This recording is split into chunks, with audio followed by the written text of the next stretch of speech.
be serious. You cannot be serious. You cannot be serious. Assad decided to get the Americans out of the Middle East. And to do this, he made an alliance with the new revolutionary force of Ayatollah Khomeini's Iran. And what Khomeini could bring to Assad was an extraordinary new weapon that he had just created. It was called the poor man's atomic bomb.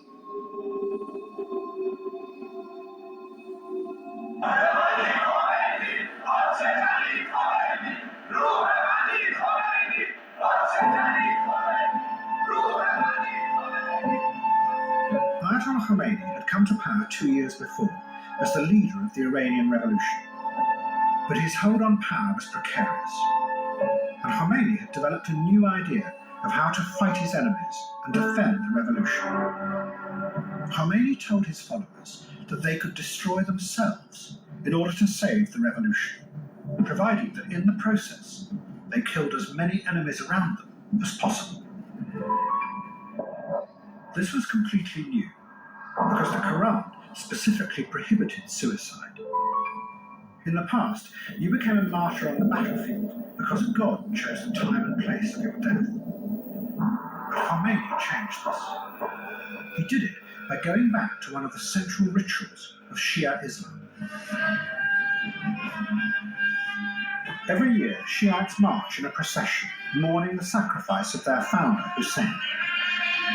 As they do, they whip themselves, symbolically reenacting Hussein's suffering. Khomeini said that the ultimate act of penitence was not just to whip yourself, but to kill yourself, providing it was for the greater good of the revolution. In the name of God, the compassionate, the merciful, good afternoon. An Iraqi Soviet-made MiG-23 was shot down by the Air Force jet fighters of the Islamic Republic over the northwestern Iranian border region of Marivan at 10:08 hours local time Saturday, said the Joint Staff Command's communique numbered 1710.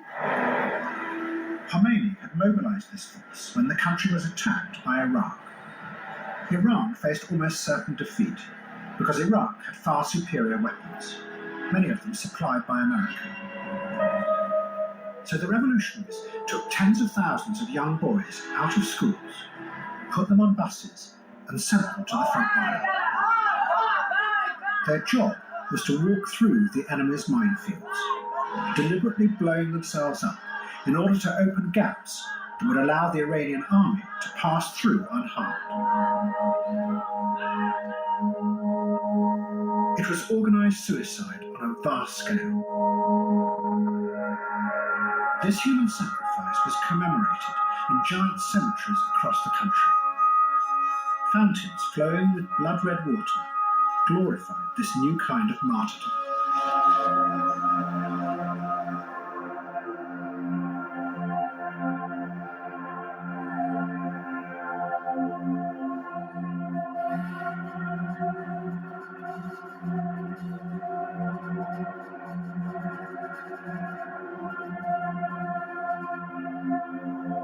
And it was this new idea of an unstoppable human weapon that President Assad took from Khomeini and brought to the West for the first time.